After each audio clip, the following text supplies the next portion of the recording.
On my wedding day, my sister-in-law arrived shouting in front of everyone, accusing me of stealing her emerald ring. My husband furiously said, "Return it immediately or the wedding is off." I replied, "I didn't take her emerald ring." He punched me, and I fell to the ground. The next day, he called me trembling because my name is Emily, and I will never forget this day, which must have been the most beautiful of my life. It was a Saturday in June. The sun shone on the little church of Saint Germain des Prés where I was going to marry Thomas, the man I had loved for 5 years. The air was filled with the scent of freshly cut roses, and soft music escaped from the open doors of the church. I stood in a small back room, nervously adjusting my veil in front of a full-length mirror. My best friend, Sophie, was helping me straighten out the wrinkles in my dress. My heart was racing, a mixture of excitement and anxiety. I had waited so long for this moment, and now that it was here, I felt overwhelmed with emotion. "You look beautiful, Emily," Sophie said to me, placing her hands on my shoulders. "Thomas will be dazzled." I smiled at him in the mirror, grateful for his reassuring presence. We had known each other since high school, and she had been by my side through every important step in my life. Today was no exception. Suddenly, we heard a commotion coming from the entrance to the church. Voices were raised, louder and louder. Sophie and I exchanged a worried look. "What's going on?" I whispered, feeling my stomach drop. Sophie opened the door a crack to take a look. "I don't know," she said, looking perplexed. "There is a crowd near the entrance." My father, who was to lead me to the altar, appeared at the door, his face pale. "Emily, my darling," he said softly, "there is a problem." Before I could ask what it was, the door burst open, and Claire, Thomas' sister, burst into the room. His face was red with anger, his eyes flashing. "You," she shouted, pointing at me. "How dare you?" I took a step back, shocked by the violence in his tone. "Claire," I stammered, "what's going on?" "Don't play innocent with me," she screamed. "You stole my emerald ring, the one my grandmother left me." Silence fell in the small room. I felt everyone's eyes turned towards me. My heart began to pound even harder, this time out of fear and confusion. I don't understand," I said, my voice barely audible. "I have never seen your ring, Claire." But Claire didn't want to hear anything. She continued to accuse me, her voice carrying throughout the church.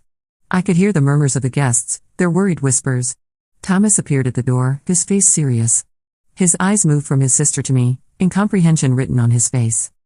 "Emily," he said in a tense voice, "is that true?" I felt my heart break as I heard the doubt in his voice. How could he believe I was capable of such a thing? "Thomas," I said, with tears in my eyes, "I swear I didn't do anything. I never saw that ring." But the damage was done. Doubt had set in, and I could see it in Thomas's eyes, in those of our guests who had gathered at the door. The next few minutes were a whirlwind of confusion and pain. Claire's accusations continued to rain down, more and more virulent. Thomas remained silent, his gaze moving from his sister to me, unable to take sides. I felt trapped, cornered. How did we get here? How had this day, which was supposed to be the most beautiful day of my life, turned into a nightmare? Sophie tried to defend me, to calm the situation, but her voice was lost in the tumult. My father stayed by my side, a protective hand on my shoulder. Finally, Thomas spoke. His voice was cold, distant, so different from that of the man I loved. "Emily, if you took this ring, give it back now. Otherwise, the marriage is cancelled." These words hit me like a punch. I couldn't believe what I was hearing. The man I loved, the man who would be my husband in a few minutes, was now threatening to annul our marriage based on unfounded accusations. "Thomas," I begged, tears flowing freely down my cheeks, "I swear I don't have that ring. I've never seen it. How can you doubt me?" But my words seemed to fall into thin air. Thomas' gaze was hard, influenced by his sister's accusations and perhaps by his own doubts. The guests were starting to get restless. I heard their murmurs, their speculations. Some took my side, others that of Claire. The atmosphere of joy and love that should have reigned on that day had transformed into one heavy with suspicion and judgment. I felt alone, betrayed, humiliated. How could I prove my innocence? How could I convince Thomas, the man I loved more than anything, that I had done nothing wrong? The minutes passed, endlessly. Every second that passed seemed to drive a deeper wedge between Thomas and me. I saw our future, all our dreams and plans, crumbling before my eyes. Finally, unable to bear this situation any longer, I made a decision. With all the dignity I could muster, I turned to Thomas. "If you can't trust me today," I said in a shaky but determined voice, "then maybe we shouldn't get married at all." A dead silence fell over the assembly. I saw the shock on Thomas' face, but I couldn't back down. I needed him to understand the seriousness of the situation, to realize how much his mistrust was hurting me. Without waiting for his response, I turned to my father and Sophie. "Take me away from here," I whispered. As we headed towards the exit, I heard Thomas' voice calling my name, but I didn't turn around. My heart was in pieces, my trust shattered. What was supposed to be the happiest day of my life had turned into my worst nightmare. As I left the church, I felt the sun on my face, a cruel contrast to the storm raging in my heart. I didn't know what the future held for me, but one thing was certain: nothing would ever be the same again. I found myself in front of the Saint Germain des Prés church, my heart in pieces and my mind in disarray. The June sun, which a few minutes earlier had seemed so promising to me, now seemed cruelly indifferent to my distress. Passers-by stared at me, intrigued by this bride crying on the steps of the church. I must have put on a pitiful spectacle. Sophie held me by the shoulders, gently leading me away from the entrance. My father, with a serious face, tried to disperse the curious people who were beginning to gather. I could still hear the echoes of the argument inside the church, Claire's shrill voice dominating all the others. "Come, Emily," Sophie whispered. "Let's go somewhere quieter." I let myself be guided, like an automaton, to a small cafe a few steps away. The boss, seeing my state, quickly installed us in a quiet corner, out of sight. I collapsed into a chair, unable to hold back my sobs any longer. How could he do this to me? I sobbed, my hands trembling. How could he doubt me? Sophie hugged me, whispering comforting words to me that I didn't even hear. My father sat across from me, his face showing suppressed anger. "My dear," he said softly, "we all know you didn't do anything wrong. This woman is crazy. And Thomas should have defended you." His words, while comforting, only increased the pain in my chest. Yes. Thomas should have defended me. He should have believed in me, in us, but he hadn't done it. Suddenly, the cafe door burst open. Thomas stood there, out of breath, his eyes red. My heart leapt in my chest, a mixture of hope and fear. "Emily," he said, approaching our table. "We need to talk." My father jumped up, placing himself between Thomas and me. "I think you've done enough, boy," he growled. But I put a hand on my father's arm. Still, I needed to hear what Thomas had to say. Maybe he would apologize, maybe he would finally believe me. "It's okay, Dad," I said in a weak voice. "Let him talk." Thomas approached, hesitant. I could see the conflict in his eyes, the struggle between his love for me and his duty to his family. "Emily," he began, "I'm sorry about what happened at the church. My sister, she's upset. This ring means a lot to her." I couldn't believe my ears. After everything that had just happened, he was still justifying his sister's actions. "And me, Thomas?" I asked, my voice shaking with anger and sorrow. "Don't I mean anything to you? How could you think I would steal anything?" Thomas looked down, unable to meet my gaze. "I don't know what to think, Emily. My sister is so sure of herself." It was too much. The pain in my chest turned into cold rage. I stood up, facing the man I thought I knew, who I thought I loved. "Is your sister sure of herself?" I repeated, incredulous. "And me, Thomas, are you not sure of me, of my integrity, of my love for you?" The cafe patrons were now staring at us openly, captivated by our drama playing out before them, but I didn't care. All that mattered in that moment was Thomas and me and the chasm that seemed to widen between us. "Emily, try to understand," Thomas pleaded. "This is a difficult situation for everyone. If you could just..." I didn't let him finish. If I could what? Thomas confessed to a crime I didn't commit, except being treated like a thief on my wedding day? The tension was palpable. Sophie and my father were ready to intervene, feeling that the situation could degenerate at any moment. It was then that Thomas spoke the words that would change everything. Words I never thought I would hear from his mouth. "Maybe if you just confessed, we could work things out," he said, his voice barely audible. Time seemed to stand still. I stared at Thomas, searching in his eyes for a trace of the man I loved. The man I trusted. But all I saw was a stranger. Without thinking, my hand left. The slap echoed throughout the cafe, startling the other customers. Thomas took a step back, shocked, his cheek reddening where my hand had hit him. "How dare you?" I cried, tears flowing freely down my cheeks. "How dare you ask me to confess to something I didn't do?" The silence that followed was deafening. Thomas looked at me, a hand on his cheek, disbelief written on his face. Then, in an instant, his expression changed. Surprise gave way to anger. Anger I had never seen in him before. What happened next will forever be etched in my memory as the moment my world fell apart for good. Thomas raised his hand. I experienced the movement as if in slow motion, unable to react. Then pain exploded across my cheek as his fist made contact with my face. I staggered backwards, barely caught by Sophie. The cries of surprise and indignation from the other customers of the cafe reached me as if through a fog. My father threw himself at Thomas, pinning him against the wall. "You bastard," my father roared, shaking Thomas like a plum tree. "How dare you lay a hand on my daughter?"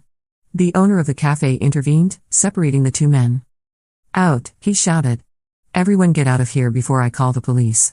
Sophie was already guiding me towards the exit, protecting me from the curious and horrified looks of the other customers. My father followed us, giving Thomas one last murderous look before slamming the cafe door. Once outside, the reality of what had just happened hit me hard. The man I loved, the man I was going to marry, had just hit me. The shock, the pain, the betrayal, everything mixed together in a whirlwind of emotions that I couldn't untangle. "We need to go to the hospital," Sophie said, examining my cheek which was starting to swell. But I shook my head. "No," I whispered. "I just want to go home." My father nodded, understanding my need to get away from this place, from these memories. He hailed a taxi, and soon we were driving through the streets of Paris, leaving behind the church, the cafe, and the ruins of what should have been the happiest day of my life. The journey took place in heavy silence. I looked out the window without really seeing the landscape passing by. The lively streets of Paris, the crowded cafe terraces, the couples hand in hand, everything seemed to belong to another world, a world to which I no longer belonged. When we got home, Sophie helped me up the stairs. My legs were shaking, and I felt drained of all energy. Once in my apartment, I headed straight to the bathroom. I needed to see for myself. The mirror reflected back to me the image of a stranger. A woman with reddened eyes, smeared makeup, a bruise already forming on her cheek. My wedding dress, that symbol of joy and hope, now seemed a cruel irony. I slowly took it off, letting the white fabric slide to my feet. Every movement reminded me of pain, physical and emotional. Sophie knocked gently on the door. "Emily, do you need help?" "No," I replied in a voice I didn't recognize. "I just need to be alone for a while." I heard his footsteps moving away and the murmur of his conversation with my father in the living room. They were worried about me. I knew it. But in that moment, I couldn't face their worry, their pity. I slipped into the shower, letting the hot water run over my body. The tears mixed with the water, and I finally gave free rein to my sorrow. How did we get here? How could love turn so quickly into something so ugly, so painful? When I finally came out of the bathroom, wrapped in a bathrobe, I found Sophie and my father sitting in the living room. They jumped up when they saw me, worry showing on their faces. "My dear," my father began, "maybe we should go file a complaint." But I shook my head. "No, Dad. Not now. I can't. I can't face this right now." He nodded, understanding despite the anger that still shone in his eyes. Sophie came closer, gently taking me in her arms. "I'll stay with you tonight," she said. It wasn't a question. I nodded, grateful. The idea of facing this night alone scared me more than I wanted to admit. That night, lying in bed, I listened to the regular breathing of Sophie who was sleeping on the sofa in the living room. Sleep eluded me. My mind constantly replaying the events of the day. Thomas Stout, his sister's accusation, the slap, the blow, each memory was like a dagger in my heart.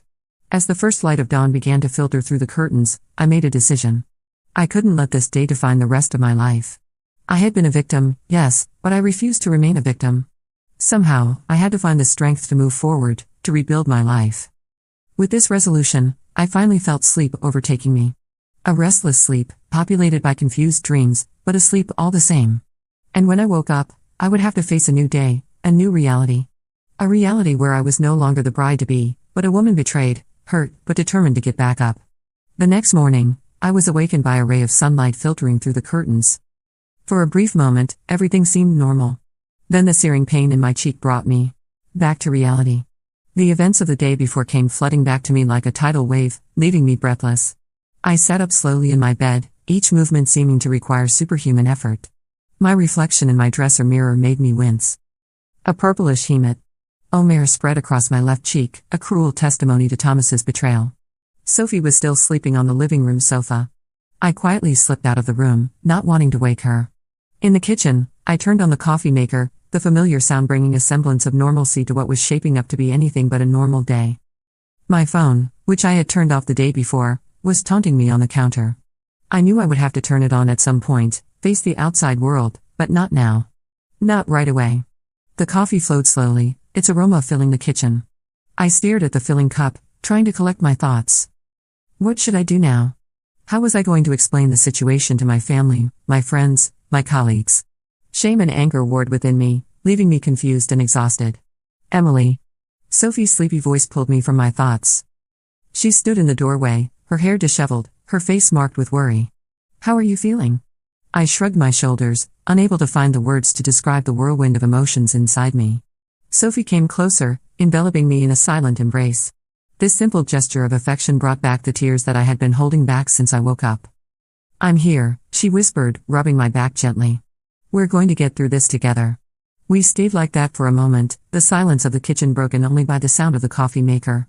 Finally, I slowly pulled away, wiping my eyes. Thanks for staying, I said.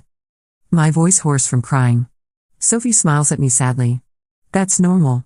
That's what friends are for, right? We sat at the kitchen table, each with a steaming cup of coffee. The silence stretched between us, comfortable but full of unsaid words. Maybe you should go see a doctor, Sophie suggested gently, pointing to my cheek with her chin. I shook my head. It'll be okay. It's just a bruise.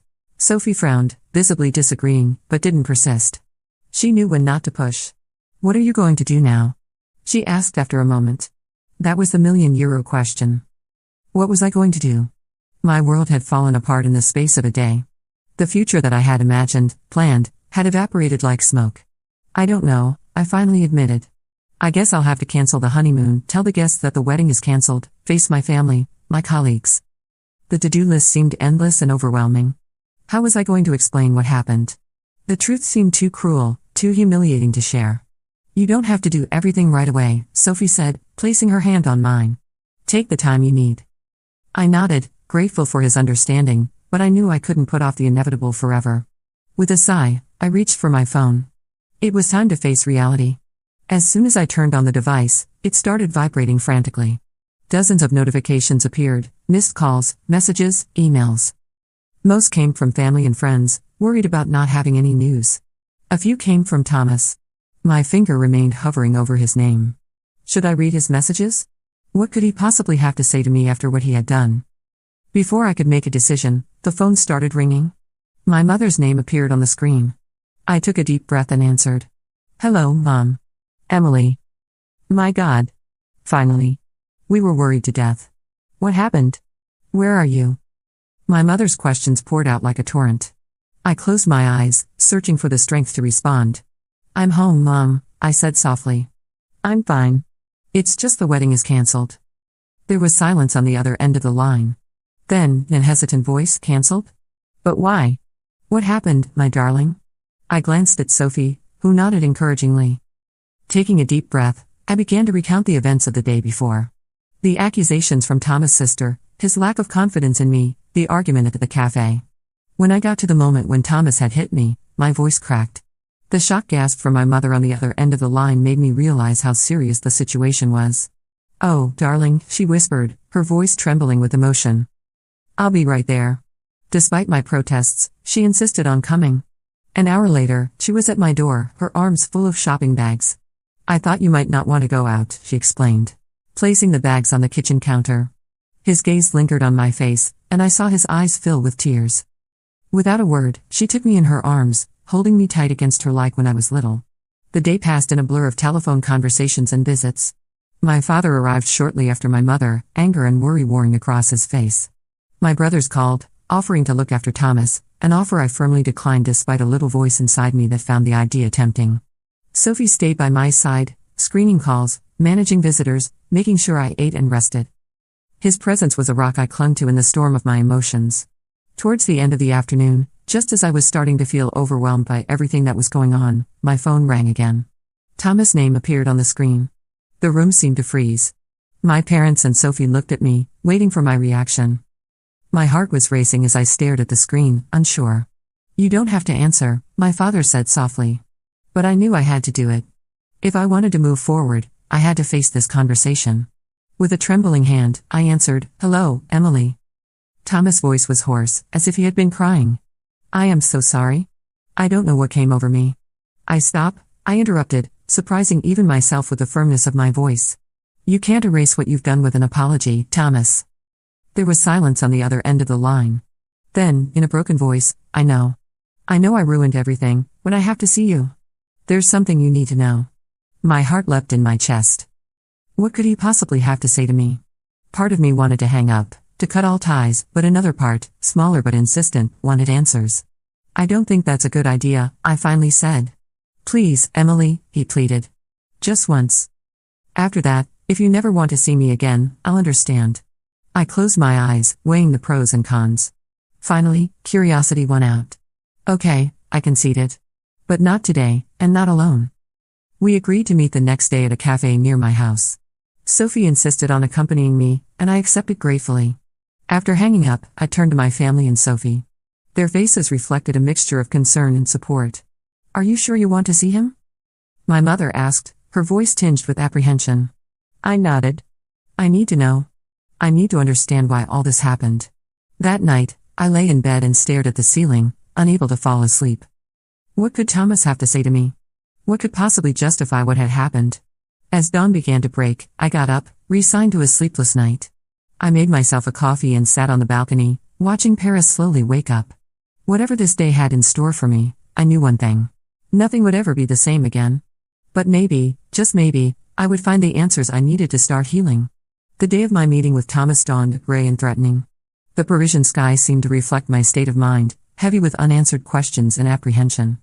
I prepared mechanically, choosing simple comfortable clothes, far from the wedding dress I should have worn for our honeymoon. Sophie arrived early, her face full of worry and determination. Are you sure you want to do this? She asked me for the umpteenth time. I nodded, unable to put into words the complex mix of emotions swirling inside me. Fear, anger, curiosity, a remnant of love perhaps. Everything was mixed up in indescribable chaos. We headed towards the Café des Artistes, a small, quiet establishment where Thomas and I used to go. The choice of this place suddenly seemed cruel to me, full of happy memories that contrasted painfully with current reality. Thomas was already there when we arrived. He was sitting at a table in the back, his pale, drawn face betraying his lack of sleep.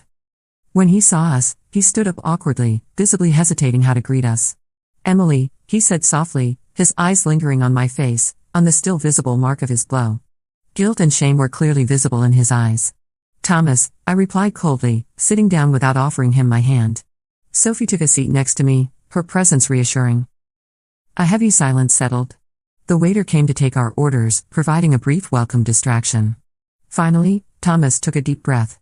Thank you for coming, he began. I know I don't deserve you to listen to me, but get to the point, Thomas, I interrupted. You said you had something to tell me, so say it. He nodded, his hands playing nervously with his coffee cup. After what happened at the church and at the cafe, I went home to my parents. I was lost, angry, confused. And then, he paused, seeming to search for words. I felt my heart speed up, anticipating what was coming next. I found the ring, he finally blurted out. The world seemed to stop for a moment. What? I whispered incredulous. My grandmother's emerald ring, Thomas continued, his voice barely above a whisper. It was in my sister's room. She had just misplaced it. I felt anger rising inside me like a wave. Lost, I repeated, my voice trembling with suppressed rage. She accused me of stealing, ruined our marriage, and all because she misplaced her ring. Thomas looked down, unable to meet my gaze.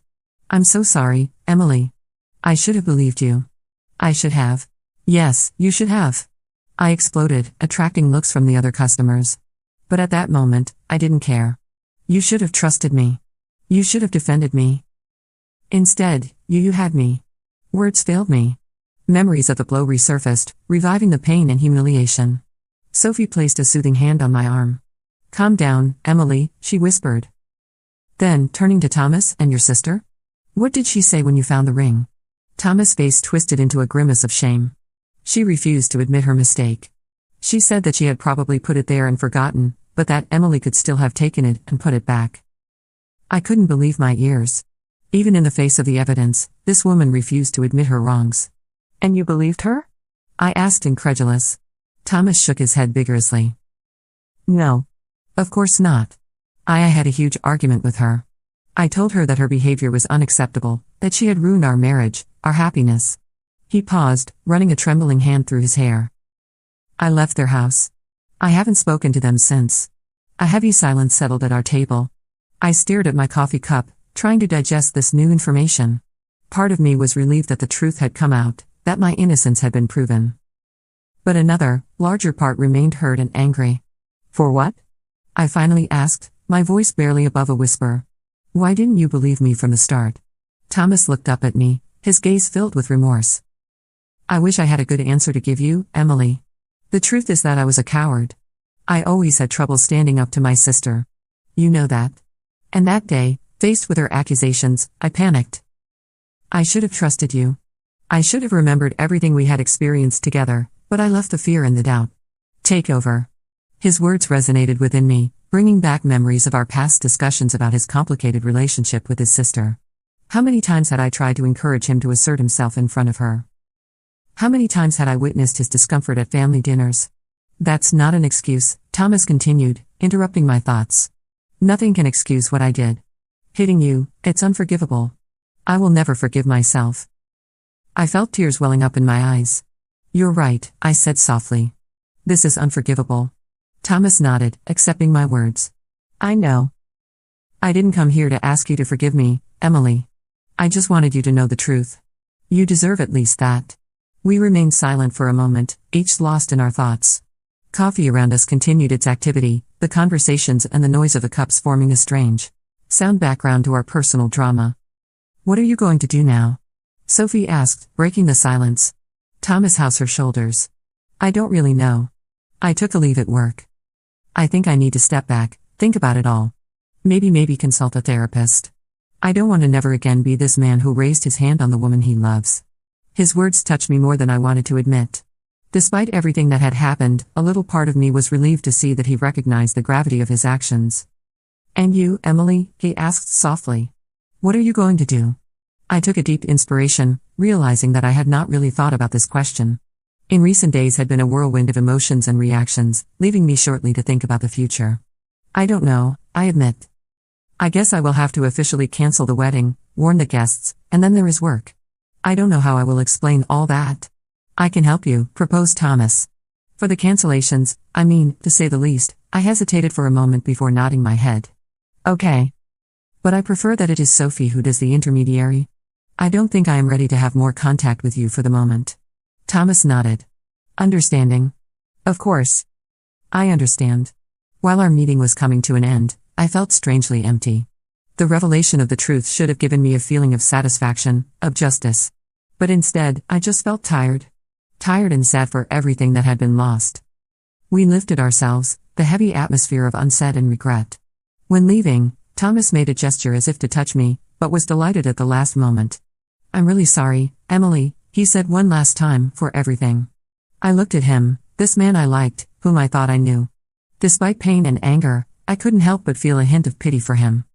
Goodbye, Thomas, I said simply before I diverted me. Sophie and I left coffee, leaving behind not only Thomas, but also the broken remains of what should have been our future together. While we were walking in the streets of Paris, I felt a weight getting up of my shoulders. The truth was finally known. My name was washed with any suspicion. But I knew that the path to healing would be long. Broken confidence, annihilated dreams, physical and emotional pain, all this would take time to heal. However, for the first time since that fateful day in church, I felt a glimmer of hope. Maybe one day, I could look back and see this event not as the end of everything, but as the start of a new chapter in my life. The days following my meeting with Thomas passed through a fog of reflection and introspection.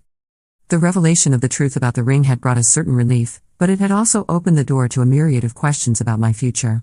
Every morning, I woke up with a feeling of emptiness as if I floated in a space between my old life and a new one that I could not yet imagine. Sophie, faithful to her promise, took care of the logistics of the cancellation of marriage. She managed calls to guests, the caterer, the florist, sparing me the pain of having to explain again and again why the big day would not take place. I was infinitely grateful to her. Even if each time she made me a report, I felt my heart tighten a little more. One morning, when I took my coffee on the balcony of my apartment, looking at Paris to wake up, my phone vibrated. It was a message from Thomas. I started therapy. I know it doesn't change anything I did, but I wanted you to know. Take care of you, Emily. I stared at the screen for a long time, not knowing how to react. Part of me was relieved that he was looking for help, recognizing that he had problem solving. Another game remained suspicious, wondering if it was not just an attempt to regain my sympathy. This message was the catalyst I needed to start thinking seriously about my future. You know, Emily, he said, I think you should consider extending your trip. I had laughed, thinking he was joking, but his gaze was serious. I'm serious, he continued. I have a friend who runs a diving center in Thailand. He is looking for someone to help him with administration and communication. It could be a great opportunity for you.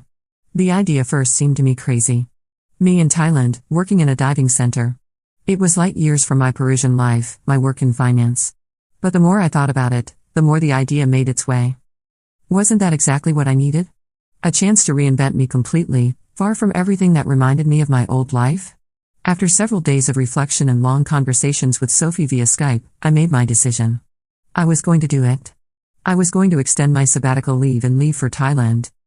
The day of my departure from the Seychelles was both sad and exciting. I say goodbye to Luke, thanking him for his friendship and for having opened my eyes to new possibilities. He made me promise to send him photos of my adventures in Thailand. The arrival in Bangkok was a culture shock. Spicy smells, constant noise, wet heat, everything was so different from what I knew. But strangely, I felt in my place in this organized chaos. The diving center was on a small island in southern Thailand. As soon as I arrived, I was welcomed by Mark, the friend of Luke, a French expatriate for more than 10 years. His enthusiasm was contagious, and I surprised myself to smile more than I had done for months. The first weeks were intense. I learned the basis of diving while taking care of the administration of the center. It was a demanding but rewarding job. Each evening, exhausted but satisfied, I fell asleep to the sound of the waves, a feeling of peace that suits me little by little. One day, while I was working on the center website, Mark came to see me with an unexpected proposal. Emily, he said, I saw the photos you took. They are really good. What would you like to use them for our new brochure? I was surprised and flattered. Luke's lessons had borne fruit, but I had never thought that my photos could be used professionally. It was the start of a new adventure. In addition to my administrative work, I began to document the life of the diving center. I photographed divers, colored fish, coral reefs. Each shot reminded me how beautiful and surprising life could be. The months passed, and I realized that I no longer wanted to return to Paris. My life here, simple but filled me in a way that I would never have imagined. One evening, sitting on the beach watching the sunset, I released my phone and composed the number of my former boss in Paris. Hello, Jean-Pierre, I said when he picked up. I hope I don't mind. Emily, what a pleasure to hear you. How is your trip going? I took a deep breath. That's just what I wanted to tell you about. I don't think I come back to Paris. There was a moment of silence at the other end of the line. I see, he said finally. Are you sure of yourself? Yes, I replied, surprised by my own certainty. I found something here, a life that suits me. I know it's unexpected, but Emily, he interrupted me gently, you don't have to justify yourself. I am happy for you. You deserve this happiness. His words touched me deeply. After hanging up, I remained long to contemplate the ocean, reflecting on the path traveled. The next day, I called my family and Sophie to tell them my decision. They were surprised, of course, but also incredibly understanding and supporting. You look happy, darling, said my mother. That's all that matters to us. Sophie, faithful to herself, was already planning her visit. You still don't think I'm going to let you live this dream alone? She joked. The weeks that followed were filled with changes. I found a small bungalow near the beach, began to learn the Thai, and invest myself even more in my work in the diving center. One evening, when I sorted my photos of the day, I came across an old image of me and Thomas. I was surprised to see that the pain I expected to feel was absent. Instead, I felt a sweet melancholy, almost gratitude.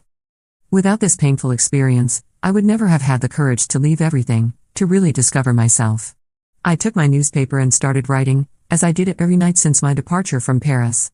But this time, instead of talking about the past, I wrote about the future, on my projects to develop my skills in photography, on my desire to explore other islands in the region, on the peace that I had found here. By closing my newspaper, I realized that for the first time for a long time, I was really happy. Not in a brilliant and noisy way, but in a deep and serene way.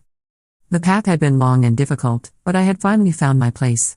Here, on this little Thai island, I found much more than a new start. I had found a new Emily, stronger, wiser, ready to kiss life in all its complexity. While I fell asleep that night, rocked by the sound of the waves, I smiled. Tomorrow would be a new day, filled with new adventures, new challenges, and I was ready to face them, a photo at a time.